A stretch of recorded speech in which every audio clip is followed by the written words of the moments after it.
kembali lagi di podcast Sisma bersama aku Aulia yang akan nemenin kalian semua di episode podcast hari ini.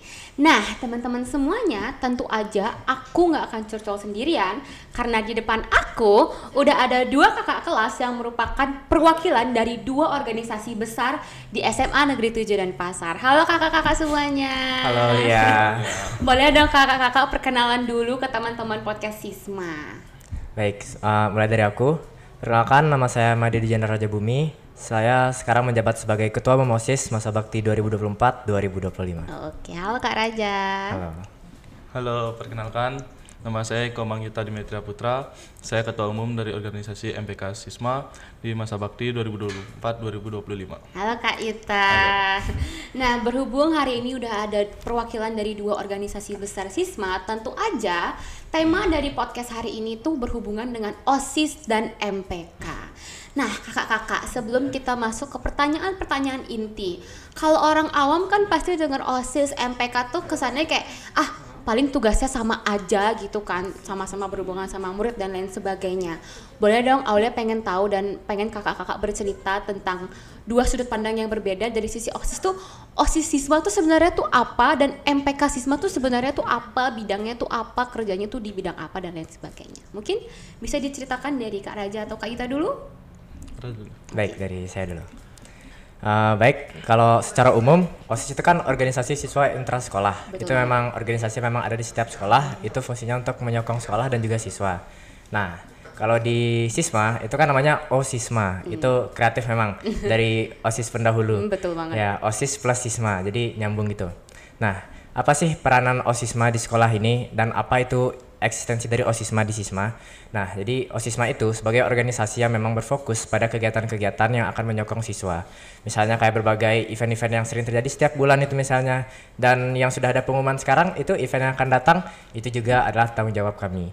Jadi OSIS itu kurang lebih akan membantu kegiatan-kegiatan guru, misalnya entah itu ada sosialisasi yang dihubungi, maka guru-guru akan langsung mengontak OSIS untuk menyiapkan tempat, kemudian petugas dan lain-lain. Jadi eksistensi OSIS adalah sebagai organisasi yang membantu kegiatan-kegiatan di SMA Negeri Denpasar. Luar biasa. Berarti kalau OSIS tuh mungkin skalanya lebih besar ya Kak untuk Bisa event-event dibilang. sekolah dan mungkin lebih berurusan dengan guru dan langsung ke muridnya. Betul. Oke. Kalau untuk MPK nih dari Kak Ita, apa sih MPK Sisma itu? MPK itu kan pendekan dari Majelis Perwakilan Kelas. Jadi MPK Sisma itu organisasi yang berada dari kelas 10 sampai kelas 12. Masing-masing kelas ada satu orang. Dari kelas masing-masing itu dipilih satu orang yang dipercaya bagi mereka yang bisa menjadi contoh dan pemimpin yang baik di kelas masing-masing. Jadinya sistem pemilihan di MPK ini jadinya satu orang per kelas, dipilih dari kelasnya mereka masing-masing. Nah, kami itu dimandatkan oleh Ibu Gongmas sebagai organisasi perdisiplin siswa. Adapun program dari kami seperti sidak dan menyidak orang-orang yang terlambat di depan. Oke, berarti kalau jadi MPK berarti harus jadi yang paling disiplin di kelas ya Kak ya. Sebagai persyaratan utama menjadi MPK tuh harus paling disiplin, paling rapi supaya bisa menjadi contoh buat teman-temannya. Iya.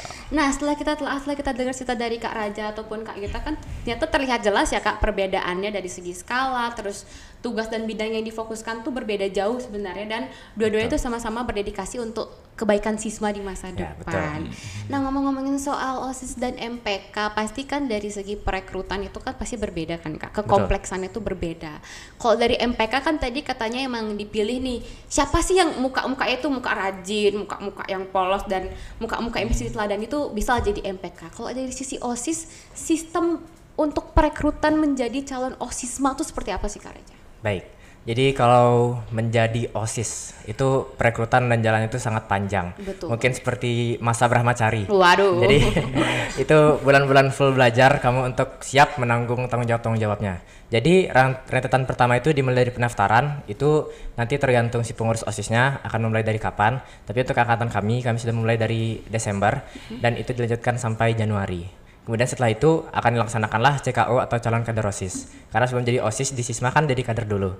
Nah, setelah itu di saat masa calon kader OSIS itu akan banyaklah ada seleksi, baik itu seleksi fisik, seleksi kemampuan dalam pikiran, seleksi dalam hati, seleksi dalam pikiran juga bagaimana nanti berpikir dalam situasi-situasi tertentu. Nah, itu jadi bisa dibilang untuk bisa menjadi kader itu perlu banyak hal lah yang perlu kamu siapkan untuk memang mampulah nanti mengemban. Kemudian saat sudah terpilih jadi kader, itu kamu belum jadi OSIS dan itu masih dalam posisi abu-abu. Karena dasarnya seperti yang tadi kakak bilang, itu tuh seperti masa Brahmacari, itu tuh kamu mencari ilmu sebanyak-banyaknya untuk nanti akhirnya siaplah mengemban tanggung jawabnya. Jadi kurang lebih sepanjang itu. Berarti masa kader tuh kayak kita tuh masa melihat lah, berkaca sama yang OSIS gitu. Betul, kan, dan ya. mungkin ikut langsung ya Kak ke dalam event-event membantu OSIS sampai akhirnya pada saat kita menjadi OSIS tuh kita udah punya bekal lah. Siap, betul. Dan tinggal melanjutkan apa yang OSIS sudah laksanakan sedemikian rupa. Ya. Oke. Nah, masuk ke pertanyaan inti nih. MPK dan OSIS kan itu kan dua organisasi besar ya Kak. Pasti pernah dong Kak kolaborasi di suatu event-event besar. Contohnya kayak Simponi kemarin. Oleh pengen tahu, kalau misalkan ada di posisi di mana di saat itu OSIS dan MPK sedang kolaborasi, sistem kolaborasinya itu seperti apa? Kayak kalau misalkan kalian kolab tuh OSIS tuh ngurusin apa, MPK tuh ngurusin apa, cara kalian buat kerja sama tuh seperti apa gitu. Ya. Jadi bagian OSIS dulu ya. Oke. Jadi kalau saat Simponi itu kan Simponi tahun lalu kakak masih kader. Nah saat itu juga belum terlalu dengan MPK karena MPK baru mulai menjabat saat kakak dijabat juga. Jadi jabat dilantik barengan. Nah kalau kolaborasi paling kerasa itu saat DBL ya, saat ada roadshow gitu. Nah jadi untuk OSIS itu tugasnya seperti di rancangan, misalnya kayak koreo yang Harimau Putih itu idenya OSIS, kemudian yang membangunnya juga OSIS, kemudian kalau censennya, habis itu drumnya itu kurang lebih dari OSIS juga. Jadi kalau memang ada kolaborasi, tugas OSIS itu adalah untuk membangun bagaimana situasi kegiatannya nanti. Kemudian bagaimana siswa bisa terlibat, bagaimana juga guru-guru itu tidak akan dapat dampaknya. Karena kalau kayak begitu kan pasti bakal mengganggu jam pelajaran. Betul, nah itu OSIS harus mikirin juga kapan bisa nentuin jadwal yang tepat. Jadi itu sih kolaborasi yang masih paling terasa, masih DBL. Tapi nanti kedepannya pasti bakal ada lagi. Jadi, untuk dari Kak Yuta dari segi MPK kira-kira kalau lagi kolab sama OSIS tuh MPK tuh tugasnya ngurusin apa? Kalau dari MPK itu sama waktu DBL itu MPK dapat tugas untuk menggerakkan massa. Dari menyebarkan informasi, menyebarkan chance untuk siswa, menyebarkan data-data tiket, di mana beli tiket, tata cara pembelian tiket. Setelah itu mengumpulkan massa saat latihan yel-yel di lapangan. Woi, dipanggil-panggil pakai iya. sirine tuh ya kayak tugas MPK tuh. Biar make sure biar nggak ada anak-anak yang di kelas kan. Iya, jadi dicek satu-satu. Bener banget sih. Jadi ternyata tugas OSIS dan MPK kalau lagi kolaborasi tuh benar-benar berkesinambungan banget kan. Banget. Jadi kayak punya porsinya masing-masing dan saling nge-backup banget supaya pada akhirnya event yang lagi dijalani tuh akan prosesnya tuh akan lancar dan make sure kalau semua siswa, semua guru terlibat dalam acara tersebut. Luar biasa. Kalau itu kan tadi kolaborasi dalam segi event ya Kak, event-event besar tertentu.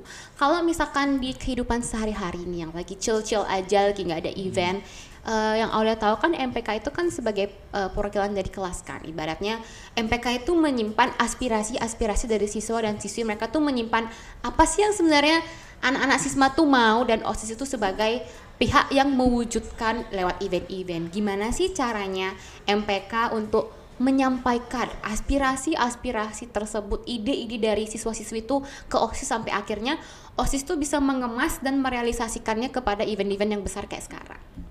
Gimana? Jadi Kak Yuta? Atau aku Duluan. Baik.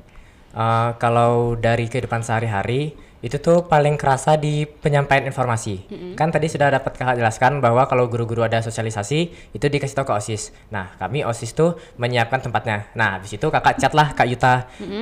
Yuta minta tolong bikin pengumuman untuk kelas-kelas, cari kelas 10 sebanyak 20 orang untuk datang ke sosialisasi. Nah jadi kurang lebih itulah. Itu kan bukan event tapi kayak memang kehidupan sehari-hari. Nah kalau ide itu terasa saat jeda fall kemarin. Nah itu kan ada voting di setiap kelas mau lomba apa, dan itu paling banyak lah futsal. Itu kan juga kerjasama sama MPK sama OSIS juga untuk dapat aspirasi siswa. Jadi ya kami OSIS mengusahakan apa untuk disosialisasikan, kemudian MPK untuk menjalankan ke kami. Betul kata Aulia. Keren banget. Dari sisi MPK gimana cara mengumpulkan aspirasi-aspirasi itu? Dari kita bersosialisasi sama teman-teman. Misalnya kita lagi kumpul sama teman-teman ada aspirasi yang bagus, yang menarik untuk gini. Kayak jeda sebelumnya. Betul. Itu kita lagi kumpul-kumpul sama teman-teman. Banyak dari MPK juga cerita teman-teman itu lagi pengen ada jeda event futsal. Jadi Kak Yuta tuh koordinasi lah sama Raja atau salah satu OSIS di Sisma. Raja, di Sisma ini banyak murid-murid yang pengen event futsal loh. Gimana kalau kita buat aja, seru kok. Nanti kalau bagaimana risikonya kita bisa tanggung bersama-sama gitu sih. Jadi ibaratnya saling membantu lah ya Kak. Dan ini juga membuktikan kalau misalkan OSISMA tuh mereka tuh benar-benar ibaratnya gimana ya, mereka tuh mengemas ide dan aspirasi sesuatu dengan baik kan. Mereka benar-benar mendengarkan. Dari segi MPK Sisma juga mereka tuh benar-benar menyampaikan dengan sangat baik apa sih yang dipengenin untuk anak-anak Sisma, dan sehingga pada akhirnya OSIS bisa mewujudkan dan anak Sisma bahagia semuanya. Gitu. Nah, tadi itu kan kalau misalkan dari segi koordinasi antara OSIS dan MPK. Sekarang Oleh pengen banget tahu dari segi OSIS maupun MPK nih kalau lagi sendiri-sendiri. Misalkan kalau OSIS, gimana sih para OSIS itu berkoordinasi antar anggota untuk bikin acara, dan untuk MPK gimana sih caranya organisasi MPK itu berkoordinasi antar anggota? Misalkan kalau mau ada sidak tuh gimana sih cara diskusinya, apakah ada rapat atau lain sebagainya? Mungkin bisa dari Kak Raja atau Kak Yuta dulu. Baik, siapa yang mau duluan? Aku dah. Oh iya deh, Kak Yuta hari ini ya. Untuk sidak tata caranya itu dirahasiain sih. Tapi untuk sistem sidaknya itu kita kumpulin dulu seluruh MPK-nya. Briefing dulu mereka tata cara sidak, dari apa aja yang disita sama gini, apa aja yang melanggar, yang nggak boleh. Contohnya misal kayak rambut berwarna, rok pendek, celana pensil, sepatu berwarna, make up yang tebal, lipstick, dan barang-barang yang tidak boleh dibawa seperti senjata tajam, rokok elektrik, rokok, make up, dan lain-lainnya. Jadi kita di waktu-waktu senggang itu kita kumpul, bahas-bahas itu, saling ingetin lah kalau sidak tuh gini caranya, kalau ini. Kalau misalnya pas hari H sidak itu dirahasiain sih gimana sistemnya. Iya benar, biar nggak ketahuan lah ya sama murid-murid yang nonton nanti ini, malah kalau kebocoran ntar ketahuan lagi, ntar udah nyembunyiin barang. Kalau dari sisi OSISMA tuh seperti apa Kak Raja? Boleh dong diceritakan. Kalau dari sisi OSISMA, kami tuh diskusinya tentu dengan rapat. Tapi ini juga terbantu dengan pengalaman di Kadar, karena di Kadar itu kan masa-masa kami baru kenal. Jadi kayak kalau misalnya miskom tuh pasti langsung kayak perasaan dia nggak kayak gini dah pas Kadar, pasti ada miskom ini. Jadi kayak lebih ngemastiin lagi, ini bener nih kayak gini-gini. Nah itu tuh salah satu langkah utama itu dari masing-masing orang. Tapi kalau memang sistematis dari OSISMA itu memang tersusun kalau masalah rapat. Jadi misalnya kan sering tuh Sisma ada 1 bulan yang ada event lebih dari 1. Betul banget. Kayak parsial kemarin, SOS sama literasi kan. Nah itu kan eventnya tabrakan tuh. Itu jadinya perlu untuk menyusun bagaimana strategi pembahasannya. Belum lagi OSIS itu kan perlu belajar juga, ada lagi jam-jam di kelasnya. Jadi kami itu menyusun waktu supaya bagaimana pembelajaran kami di kelas itu tidak terganggu, tapi juga bagaimana performa kami sebagai OSIS tidak terganggu. Nah itu caranya dengan kami memanfaatkan waktu memang misalnya untuk belajar, full belajar. Kemudian saat pembahasan itu kami manfaatkanlah untuk di pulang sekolah. Nah pembahasannya juga terstruktur. Kami mengatur 30 menit untuk ini, 20 menit untuk itu, 10 menit untuk ini, 15 menit untuk itu. Tercapai tidak tercapainya sesuatu itu apa aja yang muncul itu hasil yang kita dapat. Hasil yang kita dapat itu nanti terolah lagi lah ke depannya. Jadi kami OSIS itu nggak kayak langsung yuk bahas ini tiba-tiba habis itu apa yang muncul sekarang nih harus sampai selesai enggak. Jadi kayak kakak juga membatasi untuk teman-teman yang jadi ketua panitia itu untuk pikirin dulu beberapa hal untuk sebelum disampaikan ke teman-teman supaya nggak mikir bareng, karena tujuan rapat itu bukan berdiskusi tapi membahas sesuatu. Betul banget. Jadi kalau dari sisi OSIS tuh memanfaatkan waktu sebaik mungkin, karena juga ada kewajiban kan sebagai siswa yang mana pasti punya tugas lah, mikirin tugas kelompok dan lain sebagainya. Jadi pada saat rapat tuh benar-benar dimanfaatkan waktu supaya kita tuh bukannya membahas sesuatu dari awal bareng, tapi kita membahas apa yang sudah diberikan kita untuk disalurkan dan akhirnya memilah-milah gitu kan Kak Raja. Dan kalau dari sisi MPK pasti tentu aja nggak bisa di-spill lah ya di sini gimana cara diskusinya, nanti ketahuan. Nah oke, setelah berdiskusi tadi banyak banget, dan Aulia pribadi nemuin banget saya kira perbedaan dari OSIS dan MPK, karena kan mungkin kalau orang-orang awam tuh nggak begitu notice ya, atau even nggak begitu ngerti lah perbedaan, dan pasti mereka bakal mikir kayak OSIS sama MPK tuh sama aja gitu. Tapi Aulia harap lewat podcast ini teman-teman semua yang bisa nonton, atau mungkin buat adik-adik kelas 10 nih yang nanti akan menjadi calon murid Sisma, sebelum kalian nanti mungkin join OSIS atau join MPK, bisa kalian dikasih tutorial podcast yang ini dulu Kak Raja, mungkin pas MPLS, supaya mereka mengenal mengenai MPK dan Sisma dan OSIS maksud saya. Nah oke, setelah bercerita banyak soal bagaimana OSIS dan MPK itu bekerja di Sisma, Aulia pengen tahu pendapat Kak Raja dan juga Kak Yuta selaku ketua dari dua organisasi besar ini. Apa sih benefit yang paling kalian itu rasakan setelah kalian tuh join organisasi? Karena kan pasti beda kan dari murid biasanya, pengalaman yang kalian punya, terus tanggung jawab yang kalian punya, dan aktivitas kalian tuh juga pasti berbeda kalau menyesuaikan kembali dengan organisasi yang kalian lagi ikuti. Oleh pengen tahu apa sih benefit yang paling berasa nih setelah join itu? Apakah kalau dari sisi MPK apakah Kak Yuta jadi disiplin banget gitu? Kok OSIS apakah jadi pusing banget atau gimana? Mungkin boleh diceritakan? Siapa mau duluan? Ya, saya duluan. Baik. Kalau secara umum apa yang teman-teman OSIS dapatkan itu sangat besar. Tidak menutup dengan jabatan. Kalau yang jabatan nanti ada beda lagi. Tapi kalau memang secara umum OSIS itu sangat banyak. Nah, banyak loh kakak-kakak OSIS yang sudah purna, yang bahkan sudah alumni sekarang itu jadi event organizer, kemudian jadi barista, kemudian jadi banyak deh. Bahkan ada yang sekarang jadi anggota negara, itu Kak Ananda Priantara itu sampai jadi anggota kenegaraan itu. Pengalaman dari OSIS yang dimana dia manfaatkan sertifikatnya itu untuk mendaftar di IPB, dimana IPB kan menerima OSIS, ketua OSIS khususnya, tapi OSIS juga diterima itu sebagai poin tambahan. Nah, kalau secara umum yang kami dapat itu tentu kami dapat banyak pengalaman, kami mengertilah bagaimana cara menghargai waktu, apalagi waktu ini benar-benar kami pelajari di OSIS ini, kayak gimana dalam 1 jam lagi kami harus rapat, tapi sekarang kami akan ulangan. Itu yang selalu kepikiran. Jadi kayak 15 menit nih harus fokus belajar ini, 10 menit makan, sisanya belajar lagi. Jadi kayak itu tuh yang kami sangat pelajari. Kami belajar banget bagaimana cara mengatur waktu. Memang ada yang namanya sebagai remaja itu kan pasti bakal jenuh dan lelah. Tapi ini juga manfaat salah satu dari OSIS. Punya banyak teman yang temannya itu bukan fake friend. Jadi kayak kami tuh udah bareng dari lama banget, dan itu udah saling bagi pikiran. Kadang kalau ada pikiran salah, kami tuh nggak akan diam aja kayak dia salah, nggak mau ngomong deh, nanti dia sedih, ngomong langsung. Jadi kayak saling nyakitin itu, bukan saling nyakitin, saling jujur itu ada. Dan bagaimana perasaan teman-teman nanti kan itu jatuh ke bagaimana kami menjelaskan. Nah, itulah yang jadi poin plus dari OSIS, karena waktu yang kita habiskan bersama-sama itu lama. Jadi hubungan kekeluargaan itu benar-benar nyata banget. Kakak mungkin kalau memang nanti belum sih purna bakal kangen banget. Itu sih dua benefitnya. Satu karir, dua itu adalah pertemanan. Kurang lebih itu. Dan apalagi kalau hitung jabatan mungkin nanti bakal beda lagi.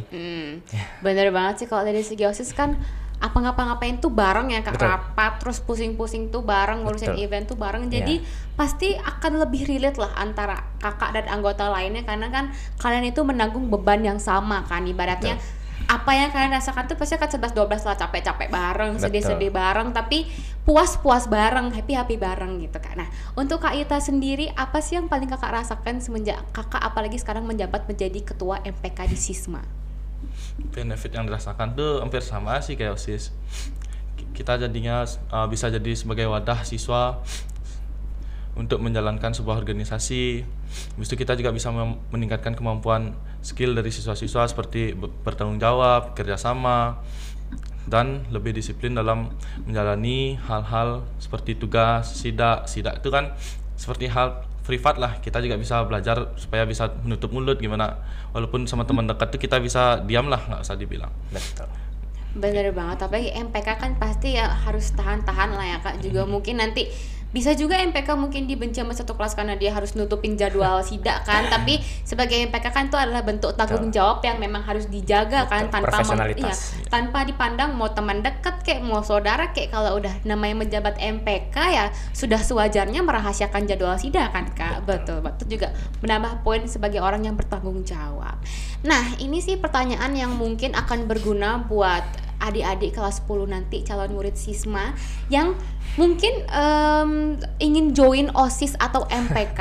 Apa sih Kak sebagai seorang ketua kan pasti punya tingkat visioner yang tinggi lah.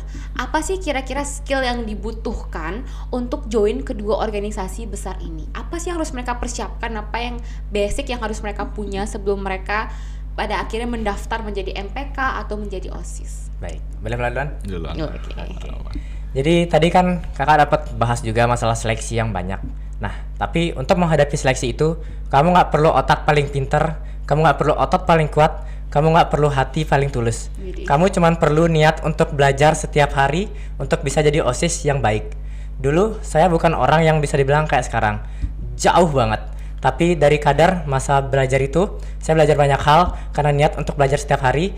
Jadi dari situlah saya benar-benar belajarlah bagaimana cara mengatur waktu, bagaimana cara menjadi pribadi yang lebih baik, bagaimana sopan dengan orang tua, bagaimana sopan dengan teman, bagaimana menghargai teman. Itu hal yang akan kita pelajari. Jadi kalau memang kamu punya banyak skill tambahan, itu akan jadi poin plus banget kalau kamu mau jadi OSIS yang lebih baik dan mengincar sesuatu mungkin. Itu bakal jadi poin plus banget. Tapi kalau memang mau jadi OSIS, nggak perlu punya banyak hal, yang penting punya niat untuk belajar. Wede, tapi setuju banget sih kan. OSIS itu kan organisasi yang besar ya Kak. Kalau emang dari kitanya nggak punya niat, nggak punya keinginan tuh mustahil untuk kita bertahan. Apalagi di masa kaderisasi yang mungkin kayak panjang banget kan. Sampai akhirnya kalian itu disahkan menjadi OSIS gitu. Nah untuk Kak Yuta, kira-kira ada skill apa sih harus dipersiapkan sebelum nanti mungkin adik-adiknya atau tahun depan nih ada MPK baru, apa yang harus mereka punya untuk masuk MPK? Sebelumnya sama seperti di awal, kan MPK ini majelis perwakilan dari kelas. Yang kalian punya tuh harus memiliki kepercayaan dari teman-teman kelasnya. Betul. Kalian juga harus bisa menjadi jembatan antara teman kelas kalian, guru, dan teman-teman MPK yang lain. Skill yang harus dibutuhkan tuh kita harus bisa bertanggung jawab, harus mau berusaha terus, dan selalu bisa berdisiplin menjalani waktu. Oke, makasih ya Kak Yuta. Mungkin setuju sih sama yang menjadi jembatan, karena kan sebagai MPK ya, perwakilan dari kelas, kalian tuh harus bisa mengkomunikasikan apa sih yang teman-teman kalian mau untuk akhirnya disampaikan ke MPK, dan MPK menyampaikan ke OSIS, karena kan ibaratnya MPK nih dari siswa diskusi dulu baru ke OSIS. Jadi kan menjadi jembatan dari banyak hal dan juga menjadi salah satu faktor utama dari keberhasilan event sekolah kan, karena di saat murid-murid puas itu pasti akan lebih terasa. Kayak dari OSIS juga mereka bahagia karena sisma bisa murid-murid sisma tuh bisa menikmati acaranya, dan dari sisi MPK kalian juga pasti akan merasa bangga karena aku udah berhasil nih akhirnya bikin teman-temanku bahagia karena mereka happy sama eventnya gitu kayak.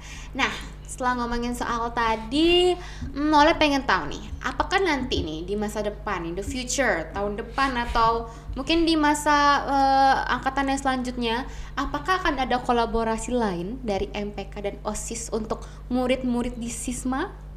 Pasti ada, tapi masih masih direncanakan, masih rahasia, masih rahasia dong. Keep in silent gitu.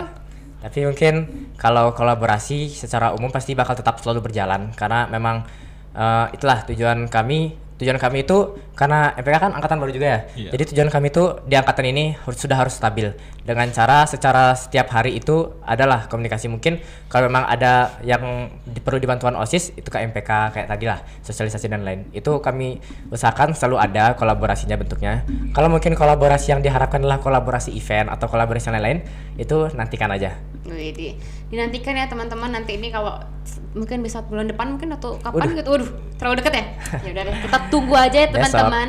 Besok kita tunggu aja teman-teman, event apa sih yang akan muncul antara MPK dan OSIS dan kira-kira sekeren apa. Nah teman-teman semua, nggak kerasa udah lumayan lah ya Kak kita curcol hari ini.